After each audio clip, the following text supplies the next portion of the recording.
En el complejo escenario político de la Cámara de Diputados, donde se debatía la aprobación del proyecto de ley ómnibus, la Casa Rosada lanzó un contundente ultimátum a los gobernadores y a la oposición que buscaban compartir la recaudación del impuesto país y modificar la propuesta oficial. La señal del gobierno era inequívoca, solo contemplaba la posibilidad de un veto presidencial y la opción de un pacto fiscal. En este contexto, antes de su viaje a Israel, el presidente Javier Milei dio instrucciones a sus ministros para que mantuvieran un diálogo sin concesiones con los mandatarios provinciales y la oposición. Fuentes de la Casa Rosada revelaron que la orden era clara: no ceder ni un milímetro más. Esta estrategia tenía su razón de ser, ya que desde la presentación del proyecto de ley en el Congreso, el gobierno había perdido casi 300 artículos de los 664 inicialmente contemplados. El presidente estaba decidido a no resignar más cambios. En medio de las intensas negociaciones y el persistente reclamo de los gobernadores para incluir en la ley ómnibus la coparticipación del impuesto país, el ministro del Interior, Guillermo Francos, afirmó que si los diputados de la oposición lograban incorporar un artículo para compartir dicho impuesto, el presidente estaría dispuesto a vetarlo. Francos enfatizó que el veto era una facultad presidencial y que el mandatario había sido claro en su postura de no coparticipar el impuesto país. Asimismo, el ministro sugirió que el impuesto país tenía una fecha de caducidad, que coincidiría con la eliminación del cepo cambiario a mitad de año.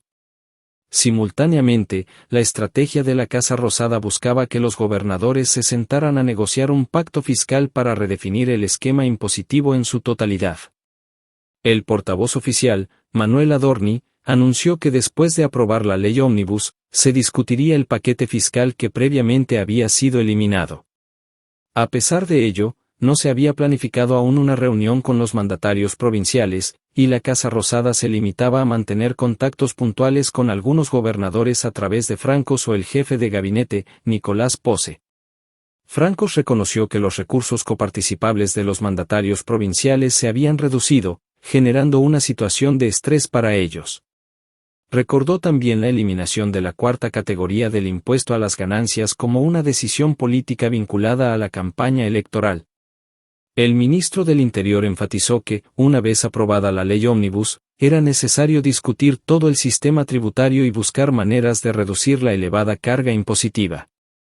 El escenario se complicaba aún más en el Senado, donde se esperaba el debate tras la aprobación en diputados de la ley ómnibus. La presión de los gobernadores en la Cámara Alta era más intensa y directa.